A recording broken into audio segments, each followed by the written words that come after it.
আসসালামু আলাইকুম। একটা বক্তব্য আমির খসরু মাহমুদ চৌধুরীর। তিনি বলছেন, সংসদের বাইরে সংবিধান সংশোধনের কোনো সুযোগ নেই। অথচ বলা হচ্ছে যে জুলাই ঘোষণাপত্র সংবিধানে অন্তর্ভুক্ত করতে হবে। কিভাবে?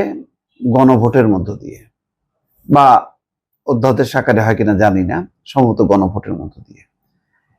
কিন্তু আমির খসরু মাহমুদ চৌধুরী বলছেন না, সম্ভব না।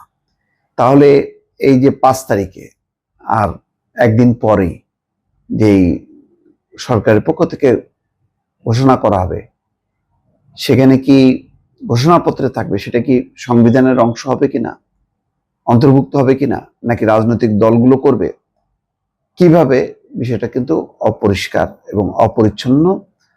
কারোর কারোর ব্যাপক উৎসাহ দেখা যাচ্ছে, যারা মনে করে যে তারাই গণঅভ্যুত্থান সফল করেছে। কিন্তু রাজনৈতিক দল, বিশেষ করে বিএনপি কিন্তু চুপচাপ। জামাতেরও তেমন কোনো নড়াচড়া বা বক্তব্য দেখা যাচ্ছে না। তাদের অবস্থানটা সম্ভবত, যারা সংবিধান বলছে এখনই সংশোধন করতে হবে, হয়তো সেই দিকে থাকতে পারে, আমি ক্লিয়ার না। কিন্তু বিএনপির অবস্থানটা পরিষ্কার। বলছেন যে নির্বাচন এবং সংবিধান সংশোধন নিয়ে বক্তব্য দিয়েছেন আমির খসরু মাহমুদ চৌধুরী। বলেছেন সংবিধান সংশোধন করতে হলে তা অবশ্যই সংসদের মধ্য দিয়েই করতে হবে, এর বাইরে কোনোভাবেই তা সম্ভব না। দেখেন, বলছেন যে সংবিধানের কাটাছেঁড়া যা হবে সেটা সংসদের মধ্যে হবে, নির্বাচিত সংসদ করবে, তার বাইরে না। প্রস্তাবগুলো হইতে পারে, এগ্রিমেন্ট হইতে পারে, যে বিএনপি বলছে যে আমরা যেই জুলাই ঘোষণাপত্র বা ঐকমত্য কমিশনের যে প্রস্তাবগুলো সেগুলি আমরা বাস্তবায়ন করতে অঙ্গীকারবদ্ধ, কিন্তু সেই বাস্তবায়নটা এখনই না, মানে উইদাউট সংসদ এখনই না, কারণ এটার কোনো স্কোপ নাই। সংসদই করবে।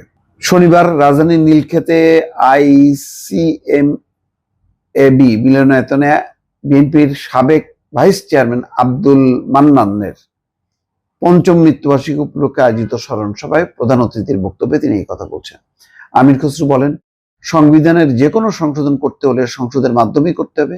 এর জন্য রাজনৈতিক দলকে জনগণের কাছ থেকে ম্যান্ডেট নিতে হবে। গণতান্ত্রিক ও স্বচ্ছ প্রক্রিয়ার মাধ্যমে যদি কোনো পরিবর্তন আনতে হয়, তা সংসদের বাইরে সম্ভব নয়।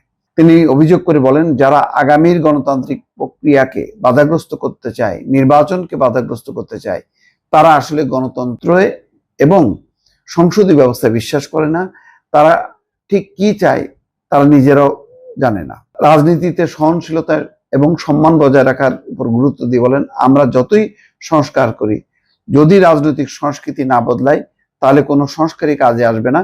অন্যের মতামতকে সম্মান করতে হবে, সহনশীল হতে হবে, তাহলে আমরা ঐক্যবদ্ধভাবে দেশকে এগিয়ে নিয়ে যেতে পারবো। বলছেন যে 5ই আগস্টের পর বিএনপির নেতৃত্বাধীন জোটে অনৈক্যের গুঞ্জন সম্পর্কে বলেন, অনেকে বলেছেন 5ই আগস্টের পর ঐক্য ভেঙে গেছে, আমি অনৈক্য দেখতে পাচ্ছি না। প্রত্যেকটা দলের নিজস্ব চিন্তা ভাবনা এবং দর্শন থাকবে। যাই হোক, প্রথম যে কথাটা, সংবিধানে কি জুলাই ঘোষণাপত্র, এখানে তিনি উল্লেখ করেননি, কিন্তু একটা দাবি আছে প্রবলভাবে যে জুলাই ঘোষণাপত্র সংবিধানে অন্তর্ভুক্ত করতে হবে এবং সংবিধানের একটা প্রয়োজনীয় সংশোধনী বা পরিবর্তন, আমূল একটা পরিবর্তন গণভোটের মধ্য দিয়ে হইতে হবে। এই বিষয়ে বিএনপির যেহেতু আপত্তি আছে, সুতরাং এটা যদি সরকার আবার ঘোষণা করে, তাহলে সরকারের সাথে বিএনপির একটা বিরোধ, মানে নিঃসন্দেহে একটা বিরোধের জায়গা তৈরি হবে। তেমন কিন্তু একটা আলামত কিছুটা দেখা যাচ্ছে। দর্শক, ভালো থাকবেন। আল্লাহ হাফেজ।